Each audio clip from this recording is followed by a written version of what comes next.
Rojas y yo fuimos compañeros en el Departamento de Historia de la Comunicación Social de la Facultad de Ciencias de la Información y hicimos la carrera juntos. No, Es que es más joven. Eso es imperdonable, ¿no? No mucho, pero algo. Y entonces, bueno, pues tuvimos una propuesta por parte de una asociación de excombatientes que se llamaba, desgraciadamente han fallecido la mayoría o todos, Fraternidad Democrática de Militares del Ejército de la República. ¿Se me oye bien? De estudiar la sangría masiva que hubo en Madrid con la caída a partir del 1 de abril del 39, es decir, el día de la venganza, no el día de la victoria, el día de la venganza. Y por lo tanto, bueno, pues nosotros que somos hijos de la transición, yo más, él menos, pero claro, siempre tenías ese intríngulis, ¿no?, de saber de esto, porque hasta ese momento era muy difícil investigar científicamente. Esto no se debe investigar en una universidad. Curiosamente también tenemos que señalar que esto no fue en sí un proyecto universitario, sino fue un proyecto muy personal, porque claro, la universidad desgraciadamente, la mayor parte de las universidades han estado fuera de estos proyectos. Es triste, pero es así. A día de hoy no ocurre lo mismo, pero siguen siendo entidades minoritarias dentro de las asociaciones que llevan adelante exhumaciones, investigaciones, en fin, el camino que tomó la transición a este respecto. Había muchas esperanzas, ¿no?, de que por fin se iba a poder investigar, de que por fin se iba a hacer lo que no se había hecho durante 40 años, pero bueno, algo se ha podido hacer, por supuesto, se podía haber hecho más, pero algo se ha podido hacer. En nuestro caso pues fue muy personal.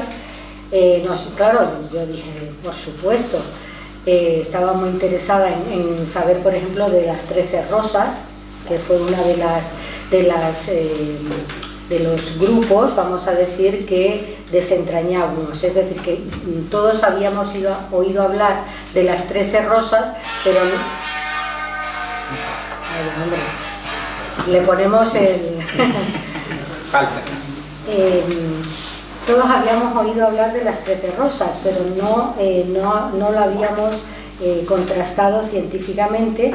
No sabíamos si exactamente eran 13 o eran 11, si eran todas mujeres, si todas correspondían a la cárcel de Ventas, etcétera, etcétera, etcétera. Es decir, que era un ente para investigar científicamente. Entonces, ¿cuál es nuestra carta de presentación? Que nuestro trabajo ha sido un trabajo y es un trabajo científico. Es decir, que la ciencia en ciencias humanas y sociales lo que busca es corroborar todas las afirmaciones que uno hace con documentos. Dice, no, que eso no. Mire, lo que nosotros le decimos tiene documentación que le respalda. Y eso es lo que tenemos que decir, porque hemos trabajado en profundidad con esto. Bueno, se sabía, lógicamente, que en Madrid había habido una represión muy sanguinaria, pero no se había permitido acceder al archivo del cementerio de la Almudena, donde transcurre la mayor parte de los fusilamientos, en la Almudena. Hoy en día, que entonces hasta entonces se llamaba Cementerio del Este, porque está al este.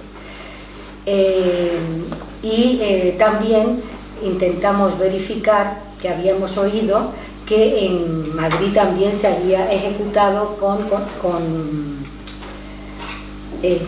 garrote vil, que es nuestra forma de ejecución más castiza, sí, por decirlo de una manera menos dramática, y cruel, más castiza y cruel. igual que en Francia pues es la guillotina. En España ha sido durante siglos el garrote vil, y también habíamos oído hablar de ese garrote vil, pero cuando nosotros hicimos la investigación no pudimos documentar documentalmente esas ejecuciones, que eran minoría. Es decir, nosotros vamos a hablar de esos 2.663 ejecutados en Madrid por fusilamiento, la mayor, por no decir la totalidad, y no encontrábamos manera de verificar esas ejecuciones por garrote vil. Tuvo que venir un segundo equipo más tardío con Manuela Carmena y mejor financiado, porque lo nuestro fue de motu propio, y mejor financiado para poder encontrar dónde estaban los partes de enterramiento de los que habían sido ejecutados por garrote vil, que los encontraron en Porlier, en la cárcel de Porlier, que volvió a hacer después de la guerra el colegio de los salesianos, de los salesianos de Atocha, de Calasancio, el colegio de Calasancio, que allí mismo, en un patio que no he tenido el gusto de conocerlo, pero creo que es muy hermoso, para lo bueno, no para lo malo, un patio muy hermoso que se utilizaba para las ejecuciones. Bueno, pues eso lo encontraron el equipo que se creó con Manuela Carmena, que tenía en su cabeza a Fernando Hernández Holgado, profesor hoy de la Autónoma. Nosotros hemos sido de la Complutense, y esto siempre se ha movido en un ámbito muy voluntarista, es decir, uno quiere saber, pero desgraciadamente las instituciones han llegado tarde, mal o nunca a esas cosas, y esa es la realidad. ¿Hoy estamos igual? No, estamos mejor, hay que reconocer las cosas como son, estamos mejor, pero desgraciadamente pues se ha tardado mucho. Cuando nosotros llegamos al tema, estaban vivos los hijos de los enterradores, que ser enterrador en la Almudena no era cualquier cosa, porque además tenían derecho a vivienda. Allí en el cementerio, un chalecito muy apañado, y al lado de la tapia donde se fusilaba. Exactamente, al lado de la tapia, pero claro, eran gente curada de espantos, o sea que le hacían frente a lo que hiciera falta, y bueno, estos edificios siguen existiendo, pero no están habitados, porque quizás hoy nos hemos vuelto un poquito más delicados para esas cosas, y yo creo que nadie quiere vivir allí, porque fijaros qué perspectiva tiene desde la ventana, ¿no?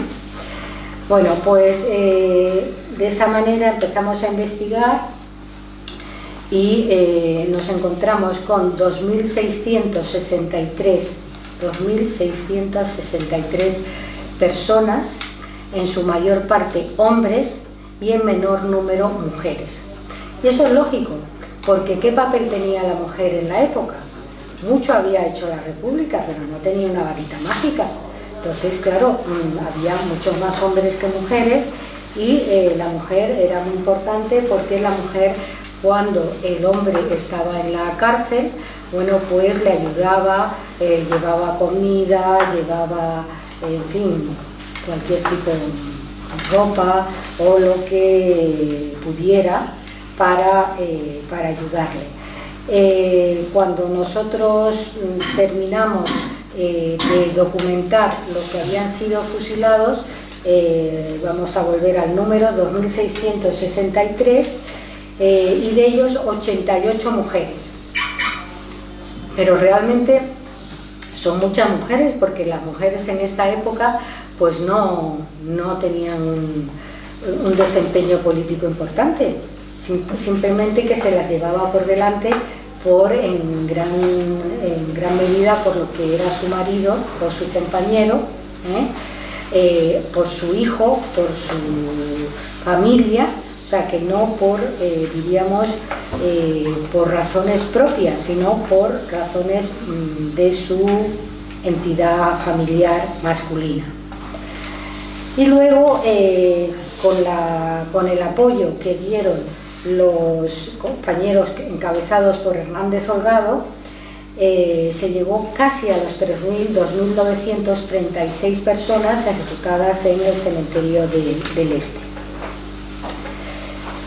Bueno, como yo ya he introducido el tema, Antonio, ahora tú.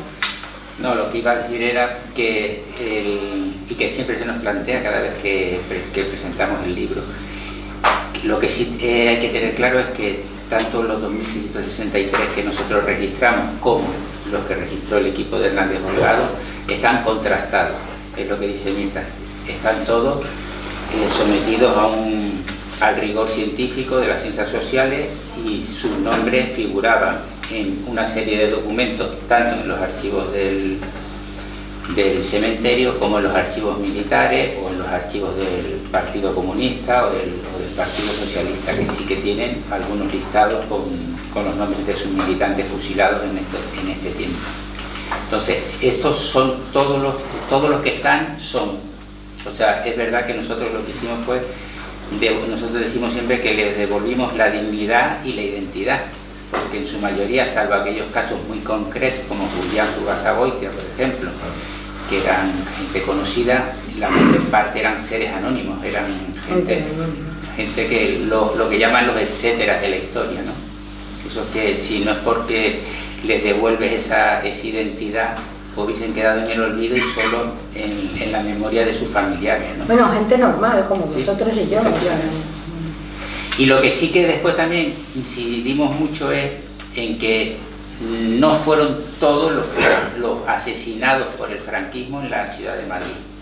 O sea, nosotros contabilizamos a aquellos que habían sido asesinados legalmente después de ser sometidos a un consejo de guerra, pero hay centenares de muertos paseados, apalizados en comisaría o muertos por hambre y enfermedad en la cárcel de Porlier o en la cárcel de Venta.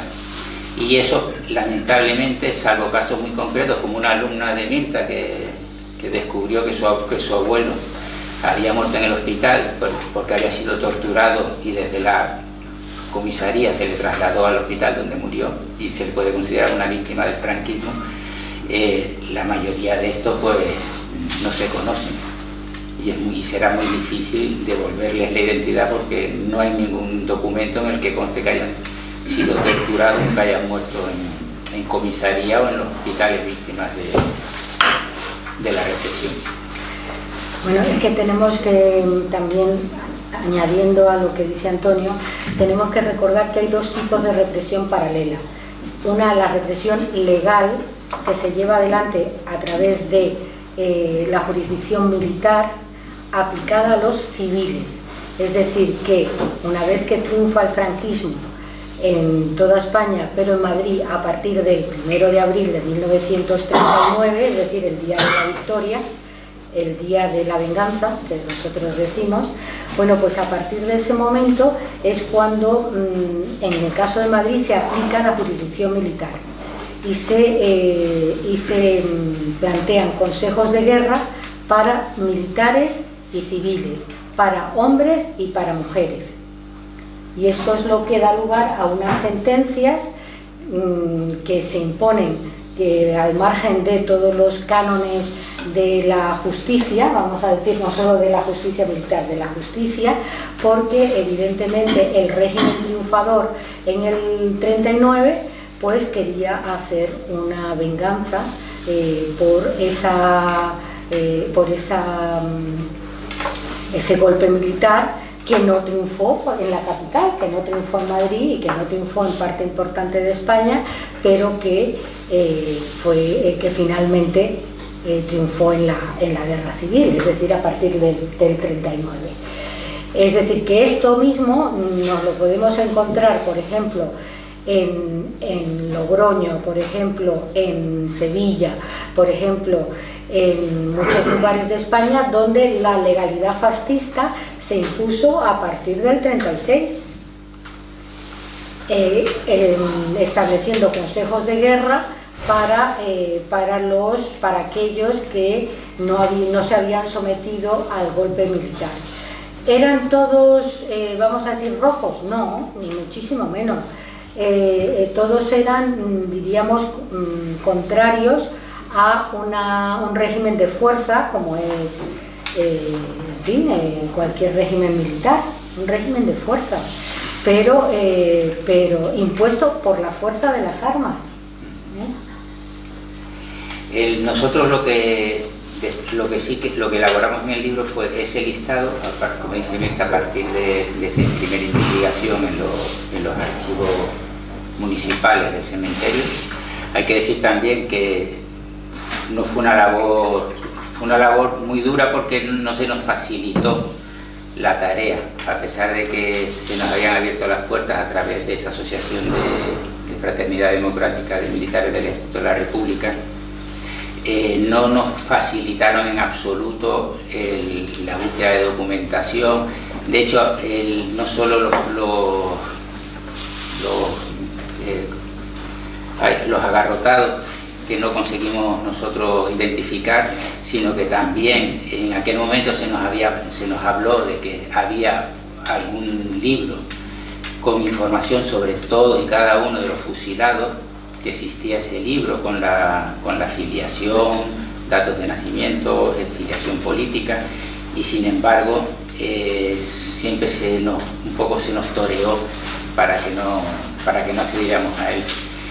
Además, se nos obligó a tomar notas en lápiz, en hoja suelta. Por escrito, nada de fotocopias. Todos son facilidades. A ver si nos aburríamos. Exacto. Entonces no se nos facilitaba nada, no se podía hacer fotocopia, no se podía fotografiar. Entonces las hojas tenían que ir sueltas para no llevar un cuaderno y que pudiéramos llevarnos algún documento. O sea, todo fue un poco duro. Fueron varios meses en los archivos de la Almudena. Y años. Y bueno, más de un año. La verdad es que no fue nada fácil, como tampoco lo fue en los archivos militares. Los militares tenían ese elemento gremial o corporativista, y tenían temor a que se pudieran sacar a la luz los nombres de los miembros de los consejos de guerra, y entonces no nos facilitaron la mayor parte de los expedientes que nosotros solicitábamos. Nosotros tomábamos los nombres de los fusilados en el cementerio, después acudíamos a la capitanía a buscar los expedientes, los solicitábamos, nos tardaban muchísimos días, igualmente también intentaban dilatar toda la tarea para que nos cansáramos. En la mayoría de los casos se nos argumentaba que los expedientes se habían mojado, que habían desaparecido, que estaban en un almacén en Carabanchel donde se habían mojado. O sea, todo fue muy complicado. También nos impedían tomar notas con bolígrafo, hacer fotocopias, o sea que fue todo bastante arduo y complicado. Pero bueno, la verdad es que a partir de ahí fuimos capaces de sacar aquello y un poco elaborar lo que era el proceso de cómo se llevaba, es decir, cómo un ciudadano que estaba en una calle de Madrid era detenido y acababa en las tapias del cementerio. Entonces todo ese proceso es el que además documentamos en el libro, ¿no? A partir de lo que eran las denuncias, que las denuncias eran, igual que los consejos de guerra, eran un dislate jurídico o judicial. Las denuncias eran igual, las denuncias eran lo más peregrino que se podían imaginar, y eso te abocaba pues, a pasar por un consejo de guerra, y varios con la misma denuncia, eso les daba igual. O sea, en realidad la última razón por la que uno acababa ante un pelotón de fusilamiento no era el delito cometido, sino el haber estado adscrito a un partido, a un sindicato, o haberse declarado republicano, haber tenido un cargo público en la segunda. O que te habían visto en una manifestación, entonces alguien ha tomado nota, y esto era ya motivo para diríamos, añadirlo a tu expediente. Si eras mujer, bueno, pues ya para qué queremos más. Las cosas que se decían todas eran sanguinarias y tendentes a beber la sangre del enemigo, ¿no? O sea, es unas cosas que decían que tú dices, pero esto, ¿de dónde lo habrán sacado, no? Realmente son muy interesantes, pero al mismo tiempo son muy tristes, ¿no? Porque, claro, hay gente que se aprovecha de la situación para intentar que esta persona, bueno, pues acabase ejecutada o por lo menos como mínimo encarcelada, ¿no? Nosotros, bueno, pues cuando logramos encontrar, o sea, nosotros queríamos encontrar algún tipo de verificación de quiénes habían sido fusilados allí en el cementerio de la Almudena, y por lo tanto fuimos al archivo del cementerio y en ese archivo, en principio en el archivo de defunciones, en el libro de registros de defunciones no constaba nada. Pero ¿cómo no van a constar los que habían sido fusilados? Pues no. Pero fuimos a hablar con los que trabajaban en el archivo, le dijimos, mira, no encontramos en el archivo de defunciones ningún indicio de los que habían sido ejecutados. ¿Eso dónde puede estar? Y nos dijeron que cada ejecución, bueno, de hecho cada defunción y su correspondiente entierro iba acompañado de una pequeña cuartilla con nombre y apellidos, edad también, nombre, apellidos, edad, que tampoco decía mucho más, pero en la parte de atrás de esa cuartilla es donde constaba una A, y esa A era el kit de la cuestión. Por orden de la auditoría de guerra, todo militarizado, por orden de la auditoría de guerra, esta persona había sido ejecutada y tenía que ser enterrada. Entonces, todavía hoy nos llegan solicitudes de nos ha llegado noticia de que mi abuela, mi tío fue ejecutado en el cementerio de la Almudena, y aparece con una lápida y un día, y no consta la fecha que nosotros ponemos. Bueno, es que son cosas diferentes, claro. En principio, una vez que eran ejecutados, el procedimiento es que eran llevados a la morgue allí mismo en el cementerio de la Almudena, que además sigue existiendo, no esa misma, pero diríamos las que hacía la función de morgue, y de ahí van a ser llevados a ser enterrados. El problema es que en la sangría que se hace en la posguerra, significa que decenas y decenas de personas van a ser ejecutadas al mismo tiempo. Las ejecuciones eran masivas y eran colectivas. Entonces, eso para hacerlo posible, se las veían, ¿no? Con mala, pero lo llevaban adelante, ¿no? Es decir, por ejemplo, me acuerdo del 24 de junio de 1939 porque es el día de mi cumpleaños. El 24 de junio es una de las sacas, que es como se llamaban a estas ejecuciones masivas, la saca de 102 personas. 102 personas de una tacada. Y esa ejecución, bueno, pues juntan varios expedientes allí en las tapias de la Almudena y los fusilan. Entonces hay estas ejecuciones masivas que además, bueno, se deberían estudiar individualmente. Nosotros, bueno, damos indicios de algunas, pero lo que sí damos fe es que estas ejecuciones tuvieron lugar allí, eran estas personas. Identificamos nombre y apellidos, lo cual es, como dice Antonio, se le da una identidad, porque una de las grandes mentiras del franquismo es esa piedad con el vencido. De eso nada, de piedad nada. Les quitaban la identidad, con lo cual estas personas iban a ser enterradas en sepulturas de caridad, de cuarta o de caridad, y a los 10 años, si la familia no lo había exhumado, a los 10 años eran exhumados, y entonces ya si la familia podía, si se enteraba, cosa que no era avisada, se enteraba y podía disponer de enterrarles en otra parte.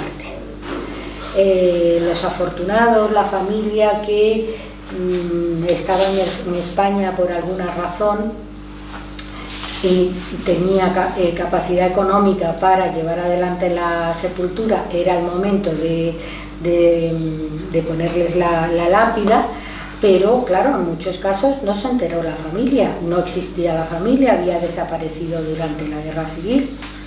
Y eran enviados al osario, que el otro día también comentaban que parte del osario ese de los fusilados, como no identificados, fueron enviados a Cuelgamuros, ¿no? Y ahí también forman parte de toda esa acumulación de cuerpos que continúan en Cuelgamuros. Lo que pasa que en este caso eran todos no identificados, porque pasaban de cuarta, o sea, no identificados los cuerpos como tales, los muertos sí, porque están todos en los libros de registro, pero los cuerpos obviamente no. Por eso nosotros podemos respaldar y afirmar que nuestra labor es una labor científica, es decir, que nosotros verificamos la identidad, eso sí se llevó a cabo, con identificación, pero contra toda propaganda que puede haber por ahí, de no, usted diga lo que quiera, pero estos de aquí están verificados, tienen una documentación detrás y el nombre y apellido corresponde a una persona que fue ejecutada. Lo digo contra todos la propaganda esta de echar basura, en la que se ha especializado la derecha, ¿no? Es que hay unas fórmulas en la historia para verificar, justificar, respaldar lo que uno investiga, y lo demás pues es humo, lo demás es humo. Sí, es curioso cómo, ahora lo que dice Mirta, cómo en el año 2025, es decir, el libro lo publicamos en el 97, apenas tuvo repercusión. Sí, es que esta edición. Esta fue la original. Esa fue la primera edición. La del 97. Un libro que no tuvo apenas recorrido, la editorial desapareció. Apenas, yo creo que hicimos una presentación en el Ateneo y no hicimos ninguna más. Con este llevamos creo que 12. Y entonces estamos como los artistas. Entonces pues sorprende eso, que en aquel momento tuviera una repercusión concreta o mínima en unos ámbitos muy concretos, muy determinados, y sin embargo pasa el tiempo y algo más de 25 años después te encuentras con que por un lado hay interés en seguir conociendo el tema, pero por otro hay el interés contrario en seguir tapando, en seguir mintiendo y en seguir ocultando todo lo que ocurrió, ¿no? Y ahí tenemos pues eso, desde la negativa a que la Dirección General de Seguridad tenga una placa que reconozca que fue un lugar de torturas y de asesinatos, pues a la destrucción por parte de Martínez Almeida, entre las primeras decisiones que toma cuando llega alcalde, de destruir el memorial con las 2.663 víctimas en el cementerio de la Almudena, ¿no? Y en seguir creando todavía pues una literatura, una narrativa contraria a la verdad histórica, que es un poco lo que a veces con lo que tenemos que enfrentar, ¿no? Con la negación todavía, igual que se niega el Holocausto por parte de algunos, pues la negación de la represión de los crímenes franquistas, ¿no? Yo le digo a Antonio, hacemos un buen complemento, porque él, como es canario, lo hace con mucha suavidad, y entonces, claro, el tema es muy duro, pero con ese acento como que se lleva mejor, ¿no? Y claro, como hemos hecho algunas presentaciones, como que se suaviza el tema, ¿no? Suaviza el tema. Soy muy prudente. Gracias. Porque claro, el tema es terrible. El tema es terrible, y terrible que hoy todavía haya que defender la necesidad de este tipo de estudios y de este tipo de labores. Nuestro estudio es el único en Madrid capital, pero se han hecho paralelamente en otros pueblos de Madrid, Comunidad, por ejemplo en San Sebastián de los Reyes, que hay una asociación muy poderosa, y allí han hecho un trabajo en menor cantidad de víctimas, pero un trabajo que ha dado lugar a 108 cuerpos que han sido identificados, que se les ha hecho un homenaje, que se les ha dado, tienen sus placas, es decir, que todo esto, claro, todo se ha hecho de poco en poco. ¿Por qué? Pues porque no se ha hecho oficialmente, ¿no? Sino que se ha hecho por el interés, la voluntad de asociaciones, de personas, es triste, pero es así. Pero bueno, mejor que se haya hecho así que no se haya hecho. Pues claro, cuando nosotros empezamos no se había hecho y queríamos hacerlo.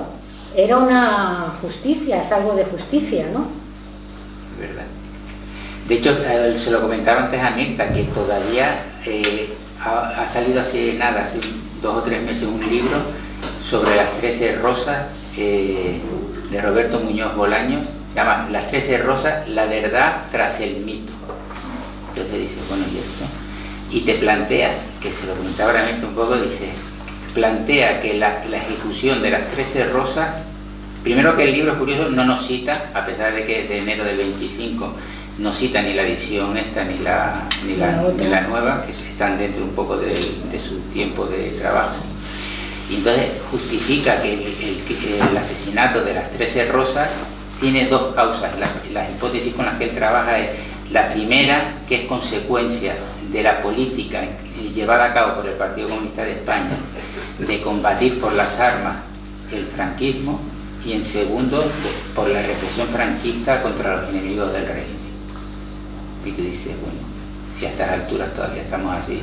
Pero una de las fórmulas de la historia científica, que no solamente lo usamos nosotros, sino cualquier persona que trabaje científicamente, es que nosotros nos ponemos al día, nos pusimos al día con todo lo que se había trabajado en Madrid hasta ese momento. Y luego hemos añadido lo que trabajó Hernández Holgado, es decir, que es una de las fórmulas claves para llevar adelante un trabajo científico en ciencias sociales y humanidades, ¿no? Porque es que, claro, si no tú dices, no, es que hay una propaganda. Pues mire usted, contra la propaganda, la realidad de los hechos, y además la documentación que lo defiende. Y acabáramos ahí, ya está. ¿Qué más cosas os podríamos contar? Pues igual que, como decía antes, en ese proceso desde la calle en que te detienen hasta que te llevan de pelotón, pues estaba esa denuncia que conlleva que te vayan a buscar a tu casa cuando te cojan en mitad de la calle y te detengan y te lleven primero a una comisaría a torturarte y después a las prisiones del momento. La gente después pasaba ya a lo que eran los consejos de guerra, consejos que como ha comentado antes Mirta, pues eran la perversión de la justicia, porque la mayor parte de ellos son todos condenados por adhesión a la rebelión, o sea que es un delito absurdo, pero que bueno, que el régimen utilizó para... Ellos eran los que se habían rebelado, es que curiosamente... Y entonces lo que se hace es que son, en general, salvo casos muy concretos, son cuerdas de presos los que van a los consejos de guerra. La mayor parte son sometidos a juicio y acusados de un mismo delito, la totalidad, es decir, en la foto esta que aparecen todos estos, pues todos quizás en ese consejo de guerra fueran acusados. Esa foto es muy explícita, sí. Y es conveniente mirarla porque es simplemente ver las caras de la pobre gente esta que era encausada, los encausados en la causa militar. Y entonces pues todos iban por una misma causa, entonces todos eran, como no tenían abogado defensor y daba igual, tampoco cuando llegaban al Consejo de Guerra conocían los motivos por los que habían sido detenidos, porque no se les daba a conocer ni quién les denunciaba, ni el motivo de la denuncia, ni nada. Sencillamente tenían relación con el abogado, o el supuesto abogado también militar, que les iba a defender y que lo único que pedía era clemencia. No hacía ninguna argumentación, sino solo pedía clemencia. Entonces de ahí volvían otra vez a la prisión, y era donde, según la pena a la que te habían sometido, tú solicitabas indulto o pedías se te anulara la condena a muerte. En algunos casos se concedía y en otros no, y entonces se producía eso que dice antes Mirta, que eran las sacas, ¿no? Que era cuando todo el mecanismo judicial ya confirmaba a los que iban a ser fusilados y se procedía a sacarlos de la celda la noche anterior al fusilamiento. Eran las famosas sacas, cuando se enumeraban con cierta crueldad, y hay algunos casos concretos que se cuentan de Porlier, de algún carcelero. Por ejemplo, Antonio. ¿Cuántos Antonios hay aquí? ¿Cuántos Antonios? ¿No hay ninguno? Ya somos dos. Entonces ya... Bueno, pues ya sois dos. Si yo entro y digo Antonio, pues claro, ya hay dos Antonios que están aquí, que lo tienen aquí. Y esa era una de las tretas, simplemente para hacer sufrir, simplemente para amedrentar. Y de estos dos Antonios lo normal es que uno fuera llevado a lo que se llamaba capilla, que era el lugar de aislamiento, del cual se partía luego en un camión para el fusilamiento. Que, como recordamos siempre, en algunos casos existía esa capilla, porque hay algunos sitios donde, por ejemplo, en el monasterio de Uclés, en Cuenca, que también ahí se convirtió en cárcel,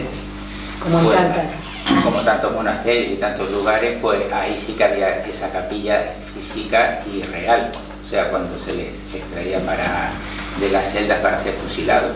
Y era donde pasaban las últimas horas, donde se les intentaba obligar a que se confesaran, y donde en algunos casos se escribían esas cartas tan dolorosas y tan emotivas que después algunas se han hecho públicas, en las que los presos se despiden horas antes de ser fusilados de sus familias, ¿no? Nosotros reproducimos algunas. Hay un libro muy interesante de Logroño, sí, que ha publicado Pepita. Aquí nunca pasó nada. Sí. Es que además es curioso porque, claro, como Aguirre, que es el autor, hizo una labor, claro, que Logroño es muy chiquitito, pero es que hizo una labor inmensa, porque además la pudo hacer muy pronto, y documentó, quiso documentar los que habían sido ejecutados. En Logroño, en La Rioja, nunca hubo guerra, nunca, y sin embargo hubo una cruelísima represión.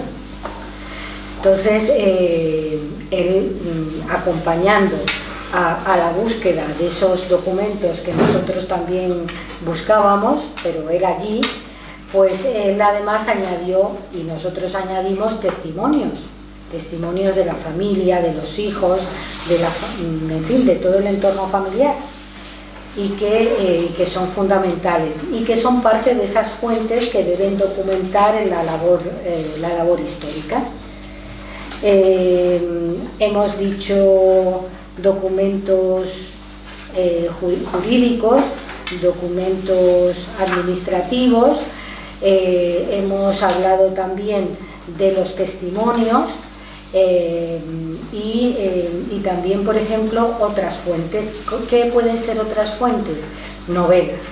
Las novelas es una fuente admitida hoy en día, pero ¿cuál es la diferencia? Que una novela debe ser veraz, o puede ser veraz, o puede ser simplemente verosímil, con lo cual para la historia no es igual que un documento administrativo, que un documento que te dice no, lo que veíamos nosotros en el parte de enterramiento, es decir, aquí pone que Julián Rodríguez Martínez fue ejecutado tal día a tal hora en tal sitio. Eso es un documento histórico indiscutible. Luego podemos hacer valoraciones de por qué sí, por qué no, por qué se retrasa, por qué, pero el documento te lo está aprobando. Y encima, detrás del documento pone la A de Auditoría de Guerra, que fue una orden de la Auditoría de Guerra militar la que llevó a que esta persona fuera fusilada.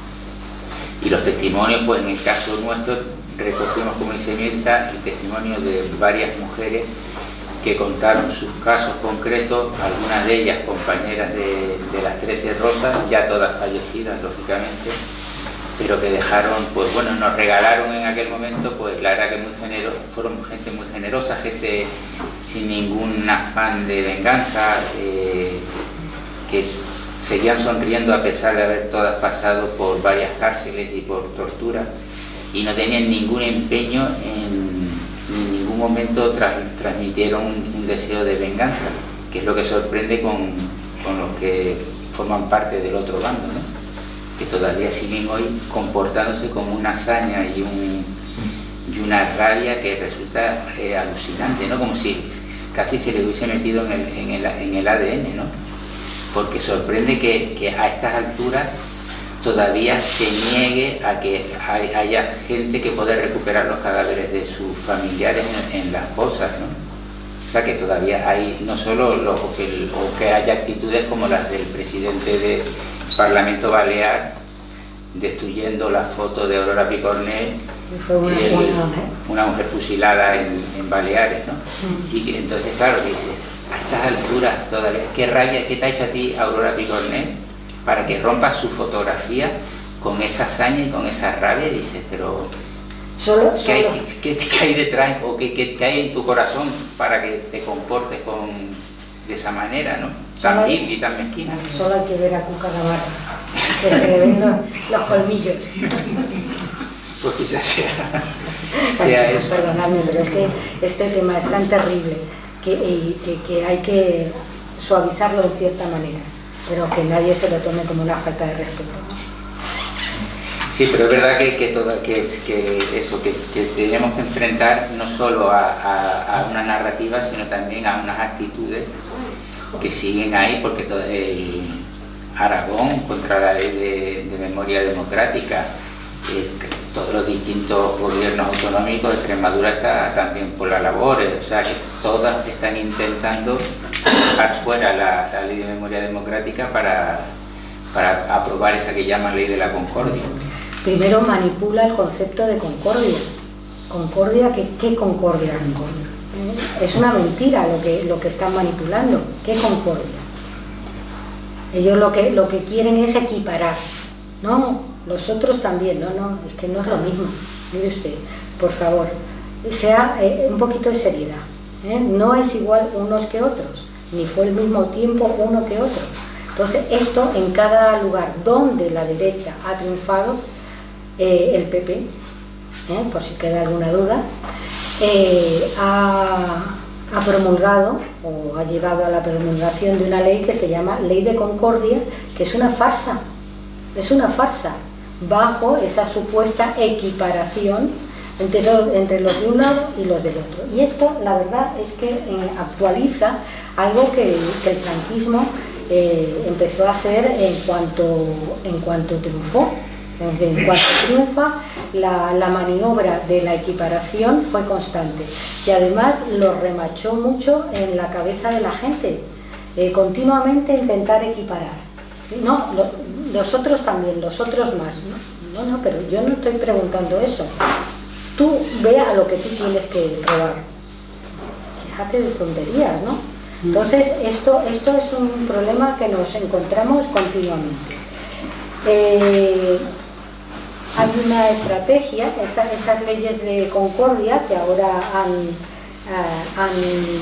promulgado en tantos lugares de España, Bueno, pues estas estrategias es lo que llevan a justificar la legitimidad del castigo, el castigo que se le aplica a aquellos que permanecieron leales hasta el final de la guerra, leales al primer gobierno legal y legítimo y democrático que fue la Segunda República.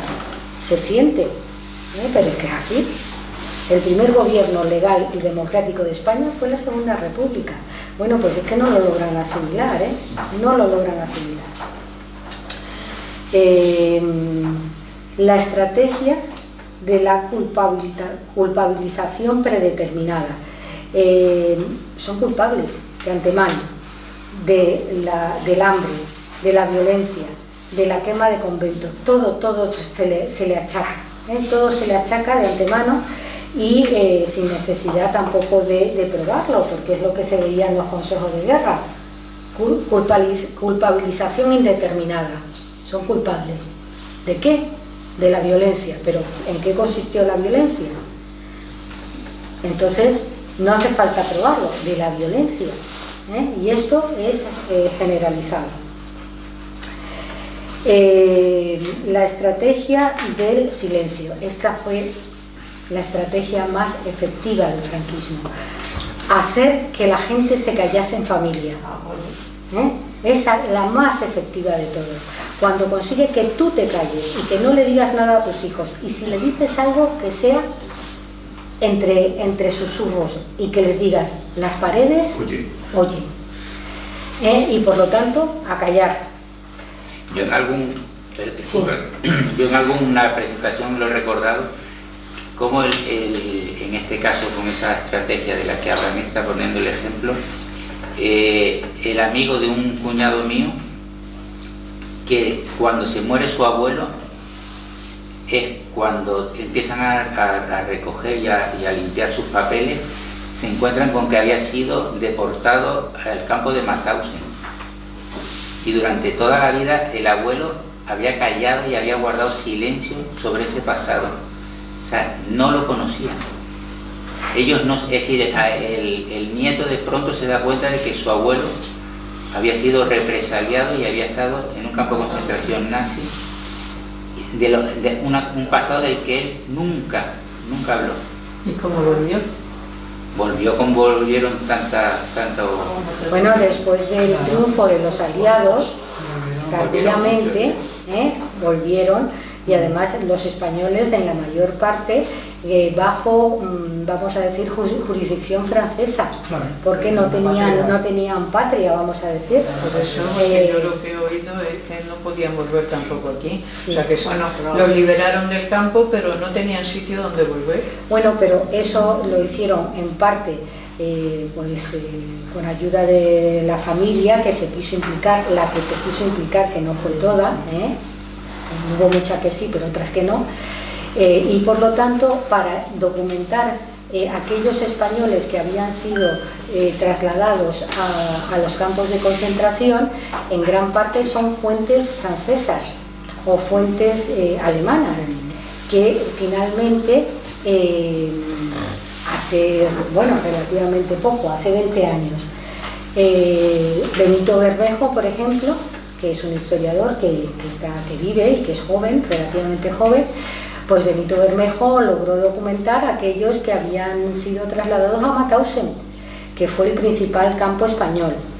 No el único, pero fue el principal, y entonces, gracias a las fuentes que él encontró en Francia, pudo documentar quiénes habían estado en Mauthausen o bien habían estado en sitios todavía más terribles y que eran españoles, Entonces, por esa parte se han hecho grandes aportaciones. Entonces voy a retomar el tema de las estrategias. La estrategia del silencio, la más efectiva, porque además se trataba de callar y de hacer callar, de callar y de hacer callar a tus hijos, a tu entorno familiar, a tu madre. Mamá, cuidado, porque de ti también depende la seguridad de los nietos, de los hijos y de todo. Y esto evidentemente pues es lo que lleva adelante la equiparación también, la equiparación de los bandos, con lo cual, bueno, pues hasta hoy en día, ya hoy en día ha dado una nueva vuelta, porque ahora el problema no es tanto el silencio como la indiferencia. Hoy en día yo diría que lo más peligroso es la indiferencia. Indiferencia que se traslada a los jóvenes. ¿Tú para qué te vas a meter en esto? Si eso no te interesa. ¿No? ¿Cómo no te interesa? O sea, ¿te interesan las figuras esas mitológicas de los juegos electrónicos y no te interesa algo que le pasó a tu familia o que no le pasó a tu familia, que pasó en tu pueblo, que pasó en España? La indiferencia es algo que sirve a los intereses de los victimarios, que es esa fórmula francesa, afrancesada que hoy se utiliza, que en realidad son los culpables. El victimario hoy, verdugos. Interesan los verdugos, que se calle, que se someta, que... Claro, justamente lo que se debe hacer es lo contrario. Estrategia de la legitimación. La legitimación está en el ámbito de la ley, ¿no? La legitimación de la ley. Nosotros somos la ley, y esto era muy importante para el franquismo desde primera hora. Los demás, si nosotros somos la ley, ¿quiénes eran? Hordas, las hordas conocidas, hordas marxistas.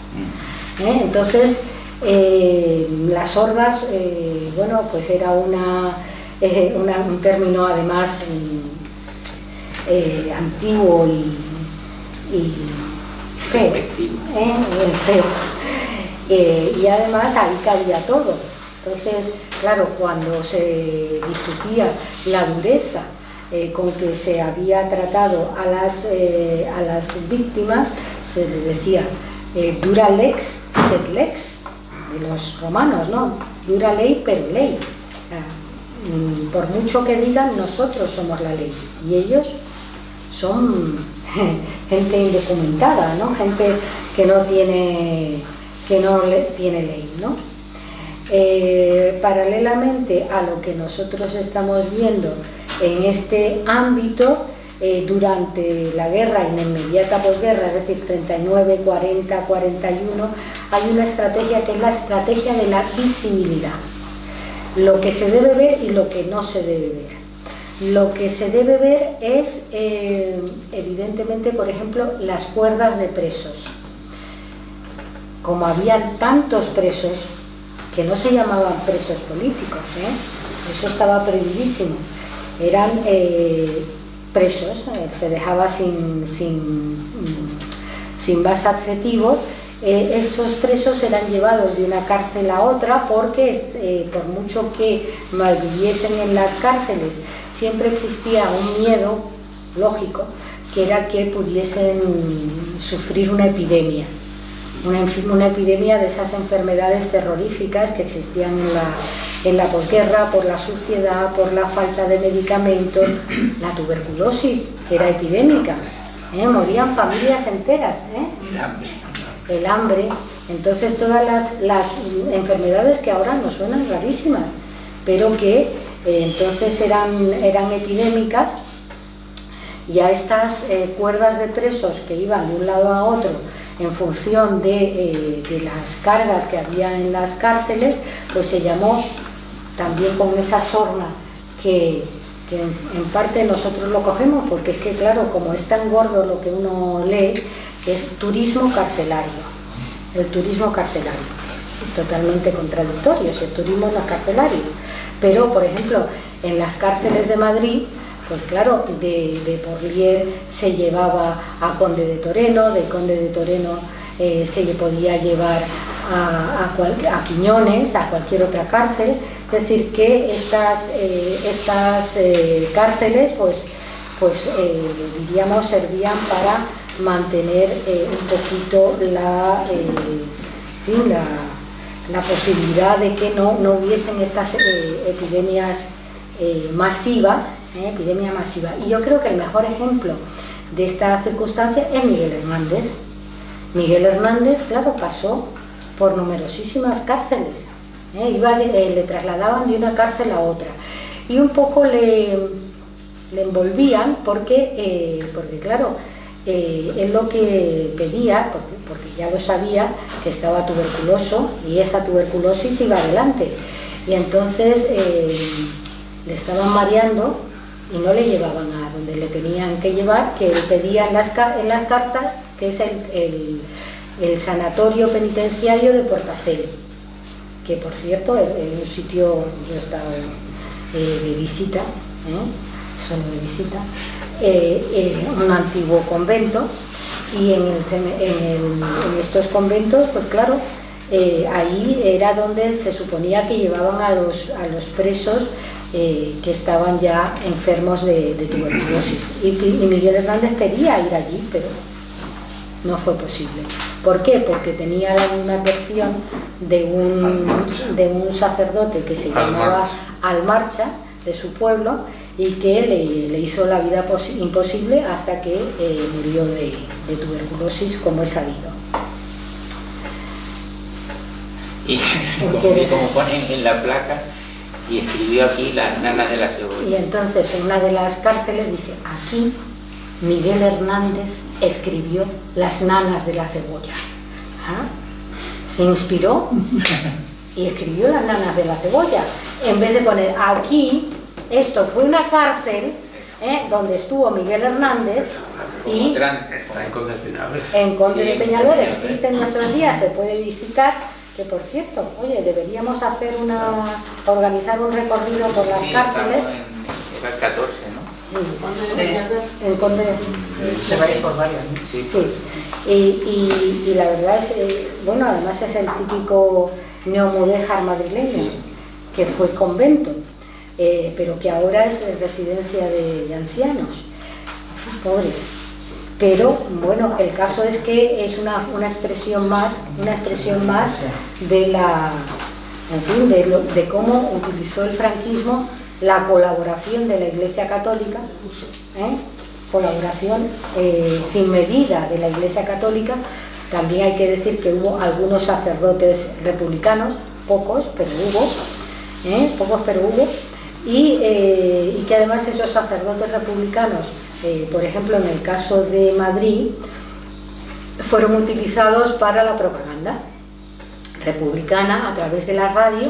Se dirigían al pueblo de Madrid, animando intentando desentrañar la propaganda rebelde, la propaganda de los insurrectos, y bueno, pues esta colaboración era muy valiosa, pero no fue muy extendida, existió. Otra de las líneas era la de la estrategia del empobrecimiento.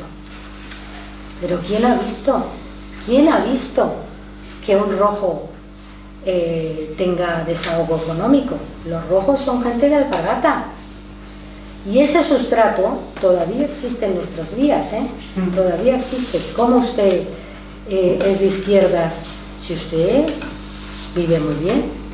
Usted no tiene derecho a ser de izquierdas. Los de izquierda tenemos que ser de alpargata, que son muy cómodas, por cierto, y que ahora las volveremos a usar. Por lo tanto, la estrategia del empobrecimiento, primero, los rojos deben ser los pobres, y además luego hay un empobrecimiento legal, es decir, ¿cómo se hace pobre al que no es pobre? Pues por ejemplo, a través de una ley que se llamó la Ley de Responsabilidades Políticas, aquí algunos la conocen. Por esa Ley de Responsabilidades Políticas se le incautan los bienes a muchos republicanos para hacerles pobres.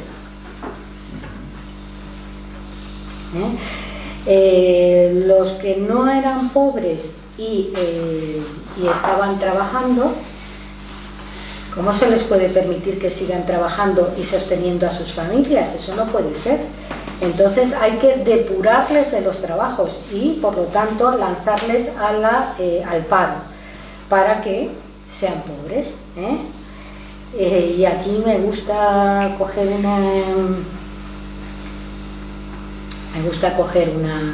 una frase que es de un colega de Alicante, que dice que el carcelero de allí de la cárcel de Alicante vio un grupo de presos jugando a las cartas y al parchís les pega una patada al tablero y dice: aquí a la cárcel no se viene a disfrutar, se viene a padecer.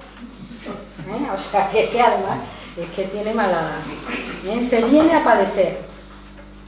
Y también algo que se dice muy en la época, que además es algo así maldito, ¿no?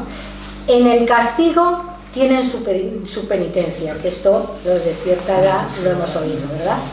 En el castigo tienen su penitencia. Miguel Ors se llama el de Alicante, el historiador de Alicante. Con todo esto, también añadir la estrategia de la depuración. Bueno, existieron muchísimos maestros republicanos, muchísimos profesores republicanos. Esos eran depurados y en el mejor de los casos pues se les expulsaba de su trabajo, se les abría un expediente y evidentemente, bueno, pues se les condenaba a la pobreza y al paro. Perdona que te interrumpa, esa es una tarea que también deberían llevar a cabo las instituciones, ¿no? O sea, hacer actos de contrición y valorar aquello que cometieron en los años de franquismo con sus miembros, ¿no? Estoy pensando, por ejemplo, el Consejo Superior de Investigaciones Científicas, que ha hecho esa tarea. Hace poco la Sociedad General de Autores ha hecho también un libro en la que da a luz el número de socios que fueron depurados, ¿no? Después de la guerra, aunque lo alarga, lo amplía desde la República hasta el franquismo, pero salen ahí también una serie de socios que fueron depurados por su condición de republicanos, ¿no? Entonces quizás sea una tarea que deban llevar a cabo algunos colegios profesionales y algunas instituciones como reconocimiento a aquellas personas y a aquellos miembros a los que se expulsó por la mera condición de ser que se les atribuía, que se les atribuía. Sí, porque además tampoco era una cosa que se sometieran a juicios ni a expedientes, sino sencillamente se le... Bueno, y la estrategia que se pensó, por ejemplo, para la mujer, no solamente, sino también, es la estrategia de la humillación. La estrategia de penitencia y escarmiento. Y por lo tanto, la mujer, bueno, pues continuamente se acompañaba su nombre en muchos casos como ese la puri, la no sé qué, que lo utilizan en Cataluña, pero que en castellano suena fatal y que es algo además denigrante, ¿no? Pues esto se utilizaba continuamente con la mujer y además otras fórmulas, de hecho, como fue raparlas, lo cual ahora más conocido, raparlas, hacerles moñitos, lo cual, bueno, pues tiene muchas contradicciones en nuestra realidad. Ahora que se hacen moñitos y tú dices, madre mía, aceite de ricino con el efecto conocido público, limpiar el cuartelillo, limpiar la iglesia. ¿Por qué? Porque ellas lo hicieron, porque ellas tienen que escarmentar, y todo esto, pues. Luego, aquellos que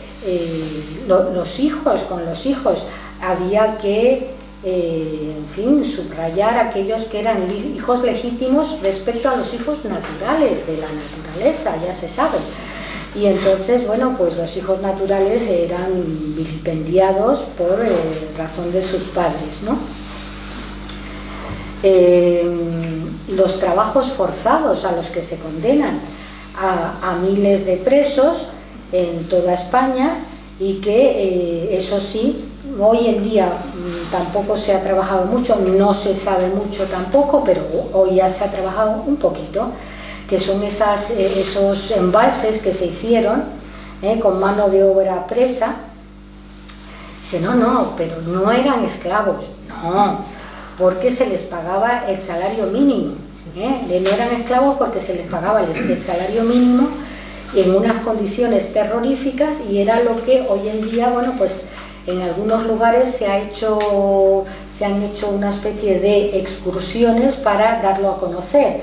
Por ejemplo, en el norte de Madrid, que es donde se hizo una inmensa labor por parte de estos presos esclavos, en Bustar Viejo, que era la línea Madrid, que no está muy reconocido, Madrid-Valladolid.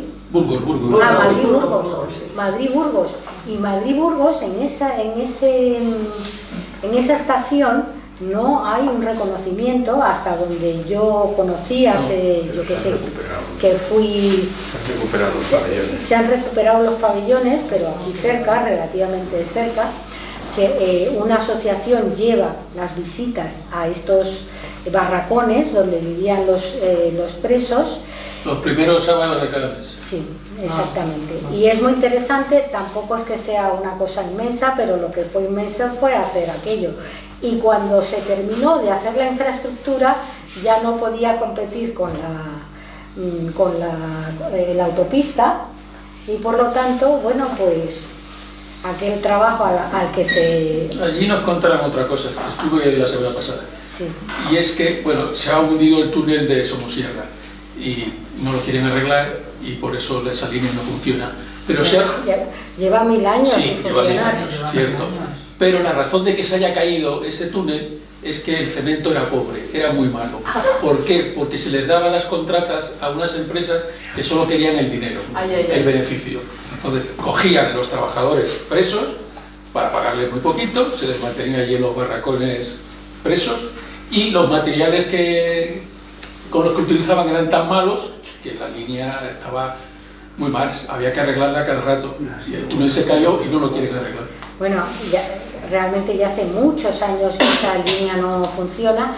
De hecho, cuando dejó de funcionar, es que claro, la necesidad que había de hacer reparaciones era tan grande, y todo lo que te comentas, todo tiene una parte de verdad. Es decir, que ese cemento que se utilizó era muy malo, y que las contratas robaban también, porque había falta de cemento en esa España de posguerra, y se robaba. Pero ahora son las grandes empresas constructoras. Sí, bueno, pues entonces eran las pequeñas empresas constructoras, pero eran de los amigos de Franco, y de ahí se robaba todo lo que se podía, y bueno, pues hasta hoy. La España que un día ofendisteis, se le decía a los presos, tenéis que devolver en reconstrucción lo que detrajisteis en destrucción. Toma, es que decían unas barbaridades. Y luego todo esto está acompañado con la estrategia de la difamación, la estrategia de las insidias que ya se habían utilizado con la mujer.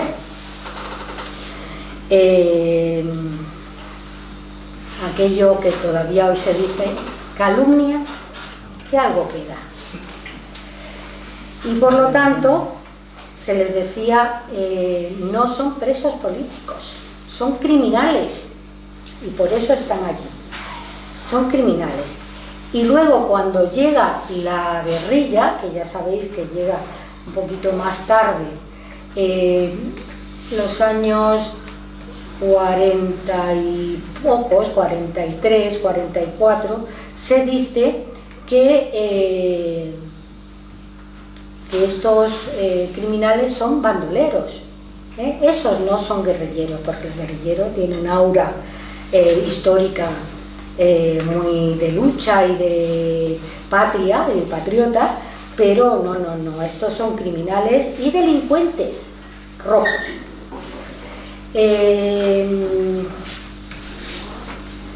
Junto a estos delincuentes hay que decir que son escoria, nada de personas, escoria. Y por lo tanto, si los rojos son escoria, las rojas, imaginaros. No existen. El delito político va acompañado del delito moral.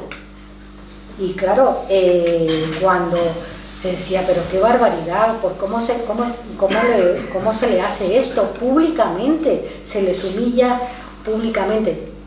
Algo habrán hecho, que es parte de esas insidias. Tú sueltas la insidia y la gente ya trabaja la cabeza. Bueno, ¿quieres comentar algo más? No, que quizás lo que sí que hablábamos el otro día Mirta y yo era que como todas estas estrategias repetidas fueron calando en la población y cómo lo triste de todo es que a fecha de hoy nos seguimos encontrando con que hay gente joven que ha nacido en democracia, que muchos son hijos de padres nacidos también en democracia y que reproducen y repiten este tipo de argumentos. O sea, da igual lo que tú traslades, lo que tú transmitas desde la verdad histórica, lo que tú trabajes, porque siguen repitiendo lo mismo. O sea, siguen hablando de rojo, siguen hablando de los nacionales, que tú dices, un tipo de 18 años habla de los nacionales. ¿Sabes? Entonces dices, pero esto para todo este trabajo de historiografía, todos estos años que hemos pasado, 50 años en democracia, ¿para qué han servido? Bueno, tenemos sintonía. Entonces, claro, te encuentras con eso, con cómo calaron esos 40 años de propaganda y esta escasa actividad también de la democracia por devolver la memoria histórica, ¿no? Hasta muy tarde. Nada, hay que tomárselo con humor. Sintonía para nuestra conferencia. Bueno, abrimos ¿queréis comentar algo más? Tenemos aquí, tenemos una compañera que nos ayuda a traer los libros. Si alguien lo quiere comprar, evidentemente es voluntario y no tiene... Y bueno, pues contribuye a la difusión de esta investigación. La portada es muy tenebrosa y realmente nos ha resultado sorprendente que la editorial lo haya utilizado para otro libro, hace nada. Y digo, pero hombre, por Dios, hombre... La misma portada. Lo que pasa es que en vez de ser tomada la foto desde aquí, está tomada un poco más atrás. Y entonces... manera de aprovecharlo. Sí, la foto es buena, pero... Como que queda un poquito feo, pero bueno. Sí, queda feo. Es sobre la represión de escritores y periodistas. Está hecho por un historiador. Un buen historiador, sí. Ríos Carratalá de Alicante. Pero claro, han utilizado la misma portada. Hombre, se podían haber roto un poquito más la cabeza, ¿no? Yo quería comentar. Sí, está... Ella, no sé quién de los dos está primero. Bien. Yo estuve hace poquísimo en unas jornadas en Aranda de Duero, la primera jornada de memoria. Y había una tarde que intervenían dos institutos, dos grupos de chavales y chavalas en institutos, ¿no? A día de hoy estaban terminando el bachiller, lo terminaban ahora. Y me llamó muchísimo la atención que todavía te hablaran te ponían el término de... Vaya, ahora se me va. No te preocupes. Te ponían el término de... o sea, se mataban entre unos y otros. ¿Qué otro término utilizaban? La política, siempre la maldad de la política.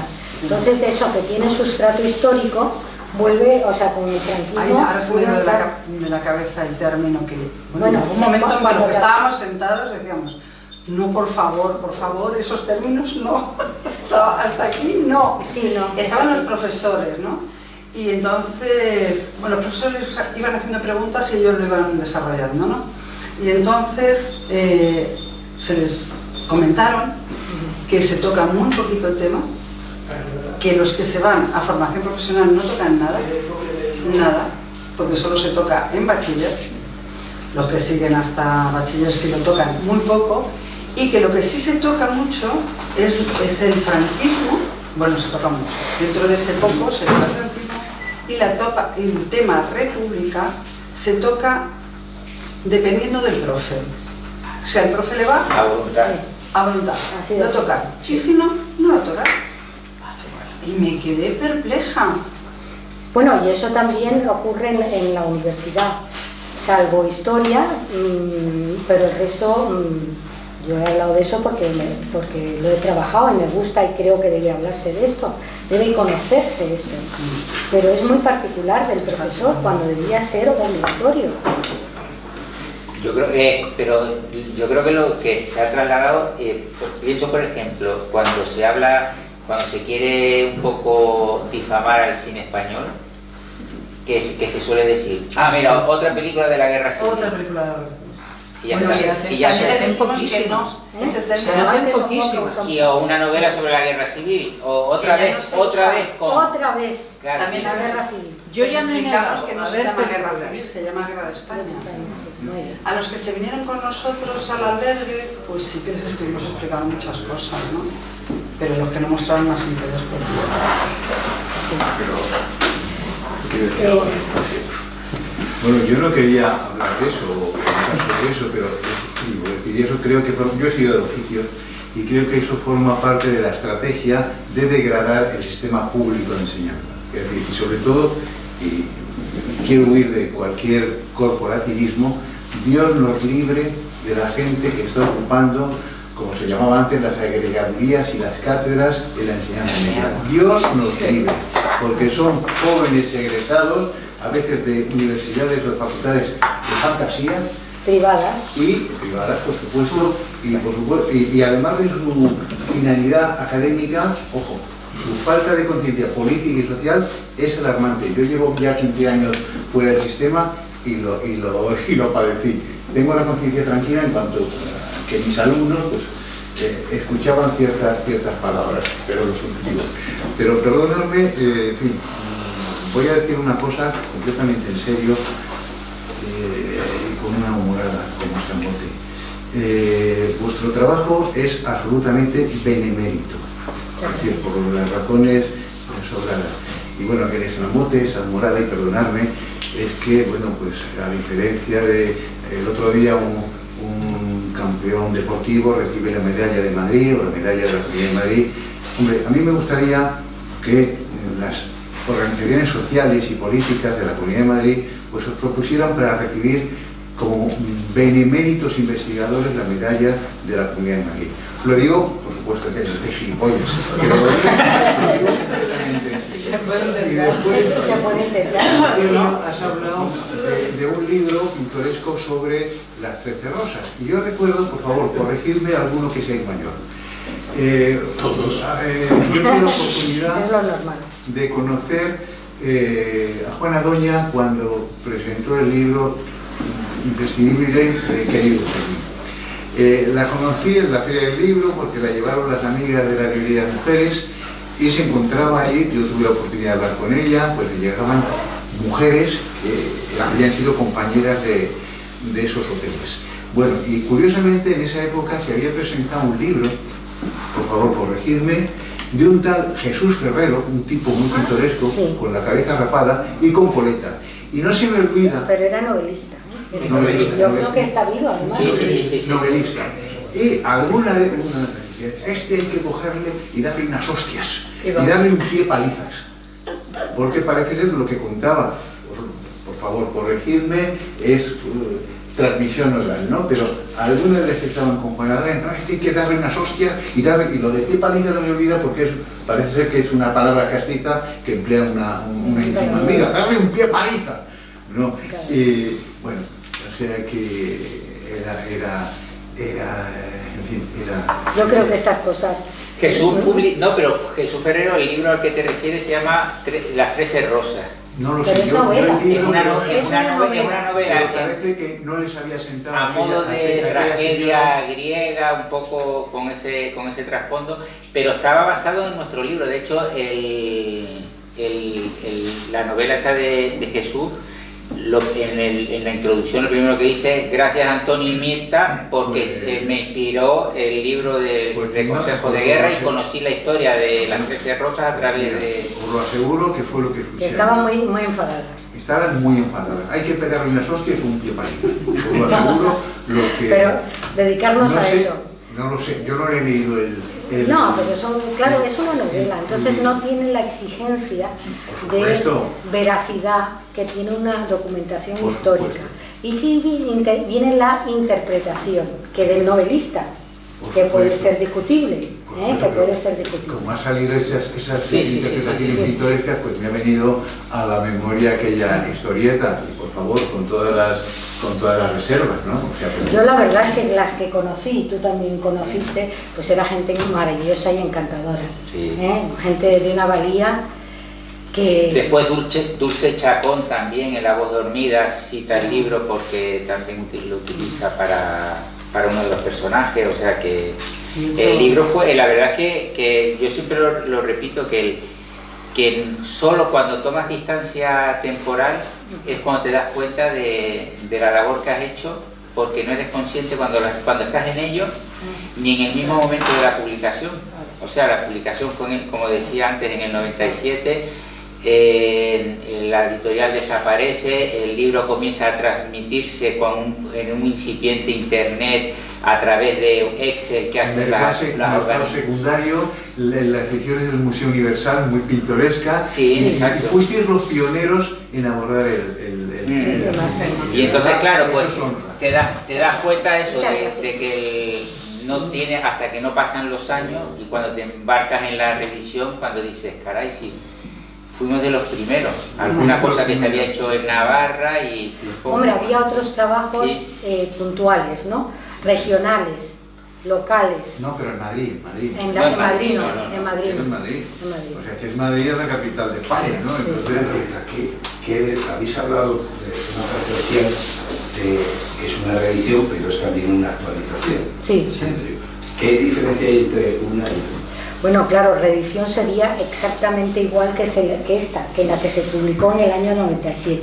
Sin embargo, esta, que es la del 2024, tiene más víctimas que documentamos, o sea, que es una actualización. Hay nueva bibliografía, se incorporan estudios que se han hecho a posteriori también.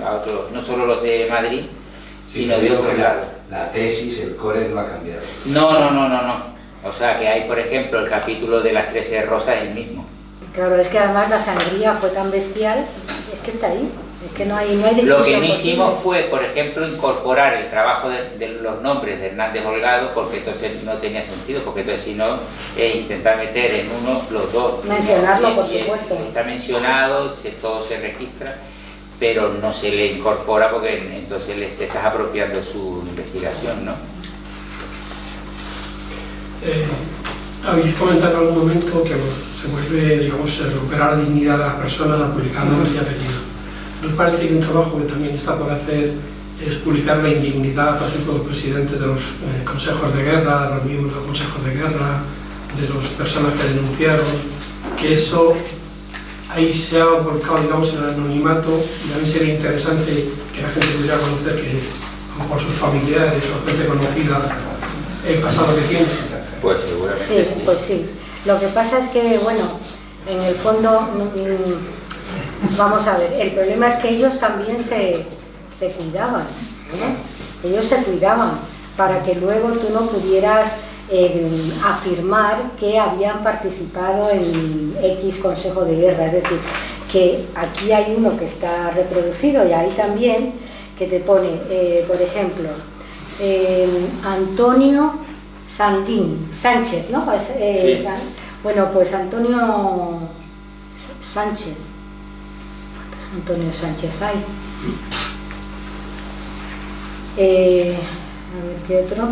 Es decir, que no tenían rúbrica, con lo cual no se podía identificar con total claridad quién había participado en esos consejos de guerra. Para unos consejos de guerra donde sí se identificaron, que es el más conocido, el de Miguel Hernández,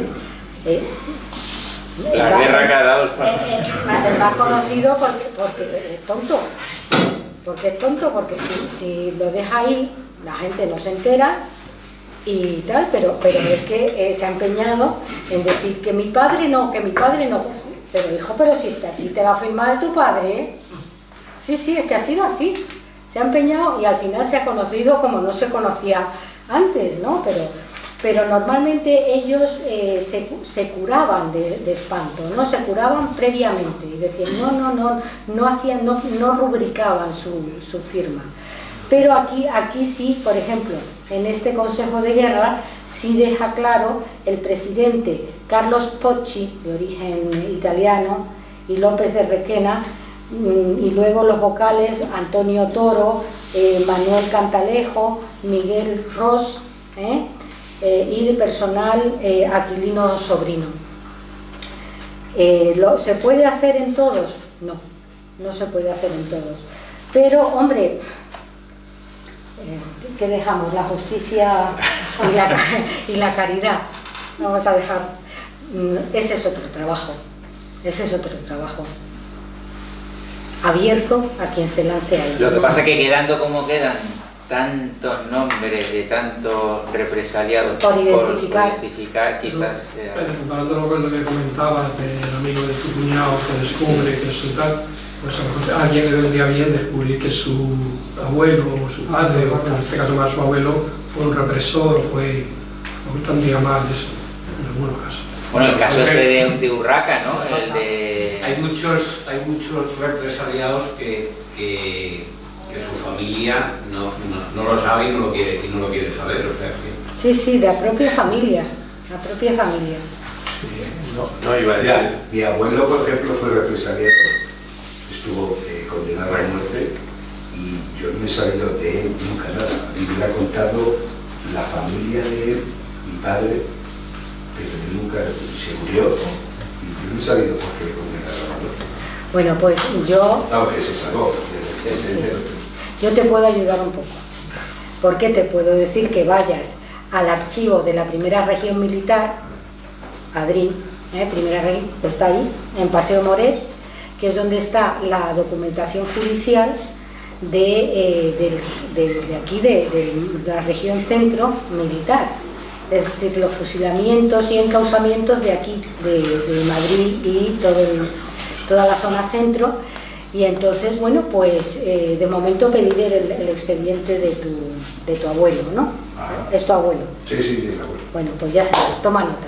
Paseo de Moret. Paseo de Moret, que un sitio que tenga suerte después de que ese expediente se conserva, claro. ¿Y no lo puede mirar primero por pares? Sí, te lo tendría que, facilitar, sí. Ver si está en el archivo de Salamanca, ver la causa general también, es un poco hacer la búsqueda en varios, porque seguramente si tuvo alguna, es decir, si fue detenido, las declaraciones también, claro, pues consta las declaraciones también suyas en comisaría, o sea que... Si ya sabes que está en Salamanca, ¿es necesario ir al Paseo de Moret? No, son cosas distintas. Pero el primer paso sería Moret. Sí, yo diría que Moret, siendo de Madrid o cercanías, primero Moret para saber si tiene consejo de guerra y está en algún consejo de guerra, porque eso aclara mucho. ¿Porque estuvo condenado a muerte? Sí. Pues entonces tiene que tener consejo de guerra. Tiene que tenerlo. Sí, yo quería decir... telegráficamente, ¿no? Tres cosas, ¿no? Yo creo que el tema es tan importante porque si se quiere dominar a un pueblo lo que hay que hacer es robarle la memoria. Y eso lo saben perfectamente y eso es en lo que estamos. Y eso no es una broma, no es un dicho, es una estrategia fundada, comprobada y desarrollada. Y más en este país. Por lo tanto, no hay que llevarse las manos a la cabeza porque hay un propósito político de desarrollar ese tipo de proyectos. Te quitan la memoria y te han hecho esclavo de lo que quieran. Y eso es así, eso tenemos, por eso la terminología yo creo que cada vez la tenemos que aplicar un poco más y abrir una esperanza. Estoy oyendo, y por eso pido la palabra, muy pesimista. Por ejemplo, no solamente es que se puede conseguir el expediente de lo que ha ocurrido, es que hoy, con la aplicación de la ley, te pueden dar un certificado en el que figura la anulación y la condena de ese juicio que era una farsa. Efectivamente. Porque eso se ha hecho, se está haciendo por el gobierno. Por lo tanto, no solamente hay una parte de conocimiento, sino hay una parte de restauración. Oiga, no, mi abuelo no era un bandido, mi abuelo no era un criminal. Era el criminal quien les... Te voy a hablar de mi abuelo. No, quiero decir... Que a mi abuelo al final, en democracia, le restauraron los derechos que había tenido. Da igual, pero el juicio que tuvo, si tuvo juicio, era una farsa. Porque en una dictadura no hay justicia.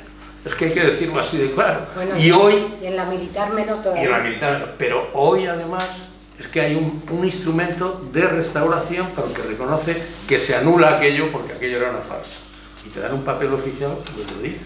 Por lo tanto, de cara a transmitir la memoria, también, como hoy también existe una ley de educación en la que se recoge que, en vez de empezar a contar la historia ya por el Quinto Pino, se inicia a partir de los modelos constitucionales 1812 para nosotros y se hable de los sistemas políticos modernos, la democracia y todo eso.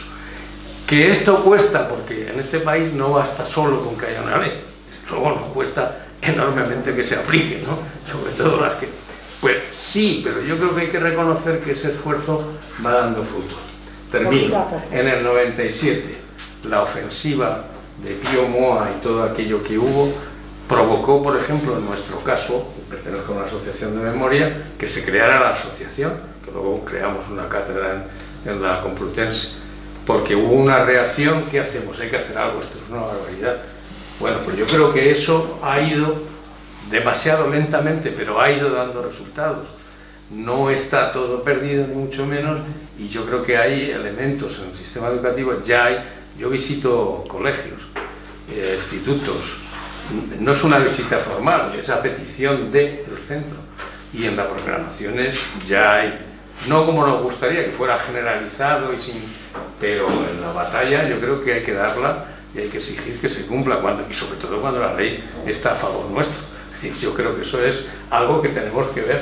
No es verdad que esté la situación como estaba, y muchos incumplimientos, sobre todo en la Comunidad de Madrid, es porque incumple la ley el gobierno que tenemos en la Comunidad de Madrid. La incumple no aplicando la placa que debe ponerse en un lugar de memoria, que es legal, y incumpliendo la obligación que tiene el sistema educativo en Madrid de que se aplique los valores de la democracia en el sistema educativo. Y hay que exigirlo con mayor energía, coordinación y fuerza. Perdóname que te corte, aquí estamos dos sujetos que pertenecimos a una asociación extinguida con fuego amigo que se llamaba Mayores de Izquierdas.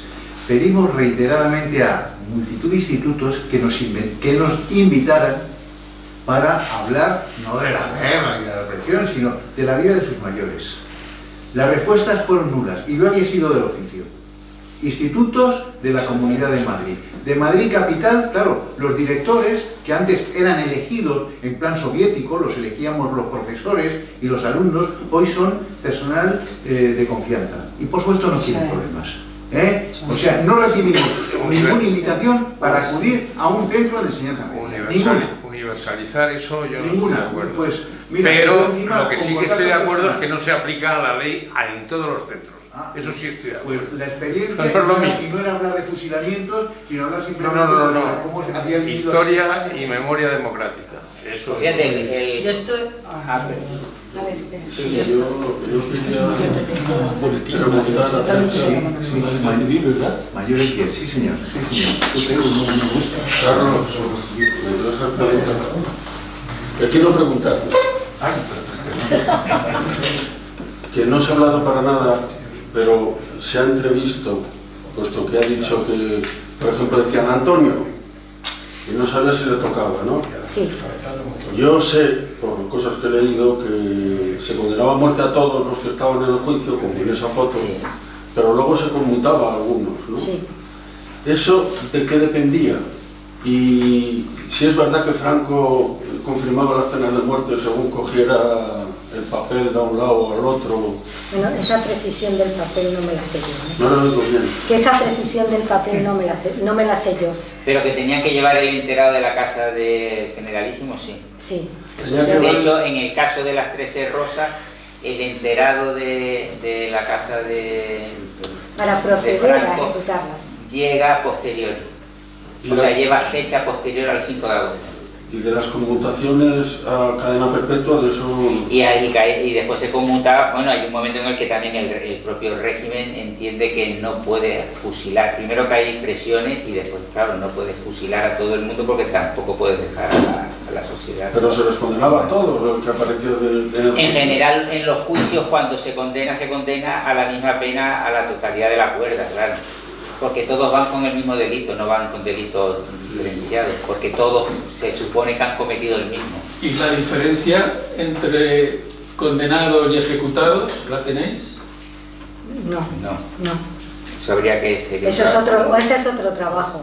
Ese es otro trabajo. Es que condenados a muerte son muchos más que los 2.600. Sí, hombre, claro. Ah, por supuesto. Claro, porque después la gente pasa a ser condenada y pasan a 30 años, se les pasa a 20, sí, pero no solo en Madrid. ¿Y eso de qué depende? Que es lo que preguntabas, ¿no? ¿De qué depende que una persona que ha sido condenada no sea ejecutada, condenada a muerte, no sea ejecutada?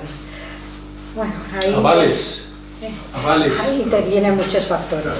Avales, contactos, la arbitrariedad. Avalado sea Dios, se decía, avalado sea Dios, y tanto, porque ahí dependía de cómo te supieses mover, ¿no? Intervenía mucho la familia, el cónyuge, mucho. Para que una persona fuera ejecutada o no, intervenía mucho cómo se supiese mover. Que evidentemente hay gente que hiciese lo que hiciese ya estaba condenada a muerte, pero de la condena a la ejecución hay un tiempo en el cual se mueve la familia, el cónyuge. Ellos mismos escriben solicitando, ellos mismos escriben solicitando la conmutación de la pena. O sea, es lo típico que se hace. En el tiempo ese en el que estás condenado hasta que te fusilan, si te llegan a fusilar, se hacen los escritos. De hecho hay quien se encarga en las propias cárceles de elaborar para presentar la solicitud de conmutación. Sí, de hecho se han recogido cartas y se han publicado cartas de clemencia, pidiendo clemencia a los que habían sido condenados a muerte. Eso se ha hecho, bueno, pues relativamente recientemente, y demuestra, bueno, pues la arbitrariedad más absoluta, para bien o para mal. Quiero decir que la gente que lograba contactos para que no se ejecute un hijo, no se ejecute al marido, entonces ahí, claro, la familia solía echar todo lo que podía. ¿Con finalidad feliz siempre? No. Unas veces se lograba o no, porque ahí intervenían muchos factores. Siempre se decía lo de que lograban que una vez que llegaba el documento de condena, pues entonces depende de quién estuviera, iba aquí o iba aquí. Entonces, bueno, pues se dilataba el proceso hasta no se sabe cuándo o se procedía a la ejecución.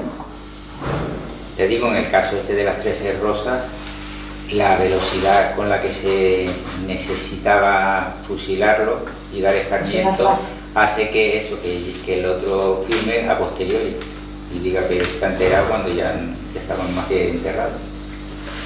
Porque se produce un atentado, ¿no? Sí, sí, pero esa es forma parte bueno, no, o sea, de a la mujer y al chofer. Sí. A la hija y el chofer, porque la mujer interviene después en intentar que se le...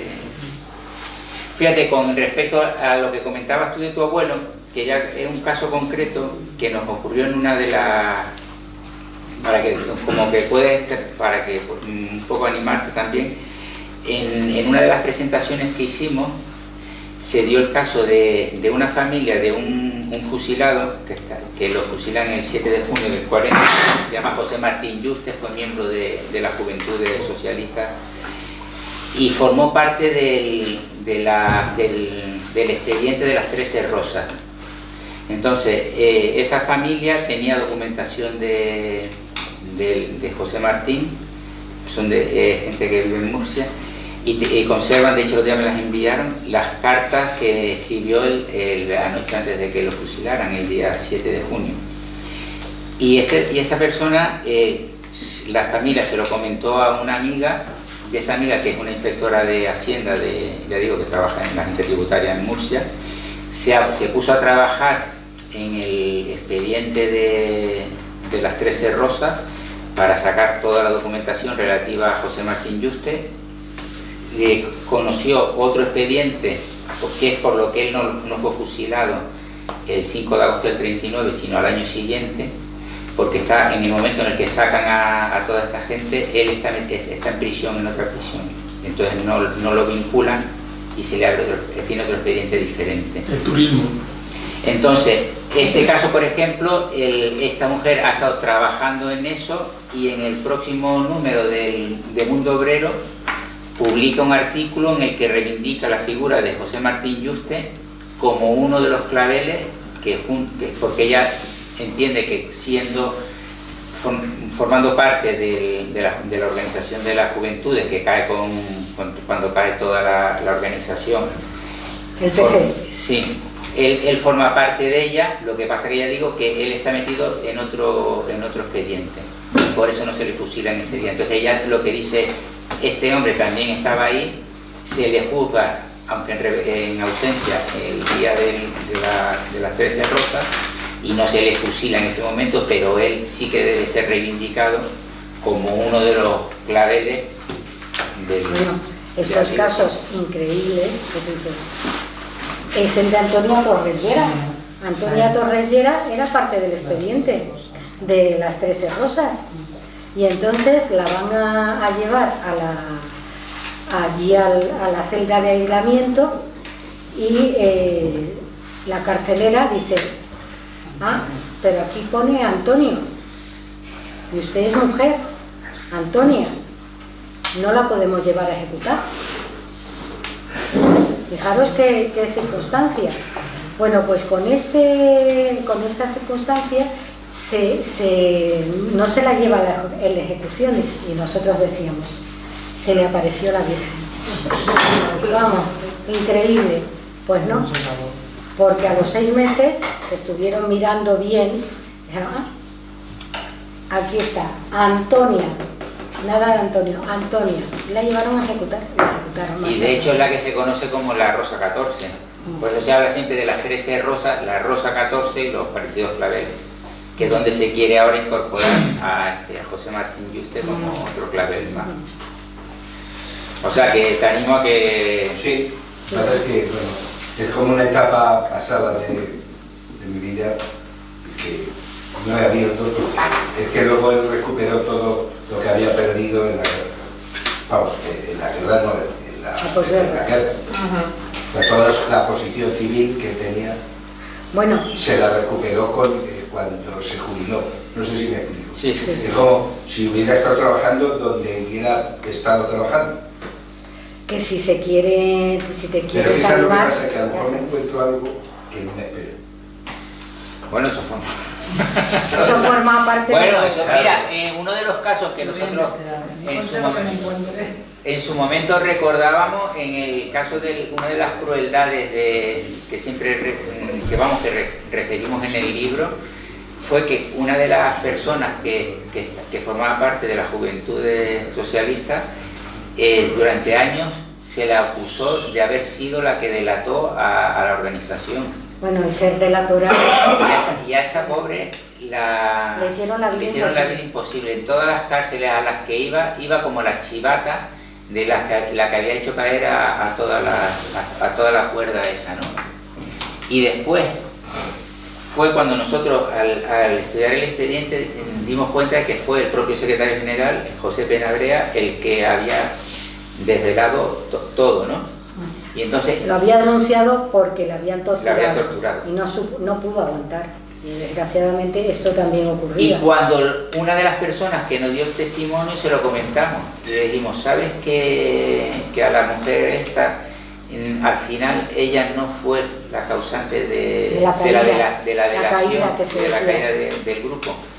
Y entonces ella, claro, se lamentaba porque, claro, durante años la estuvieron haciendo la vida imposible a aquella mujer por delatora que no había sido.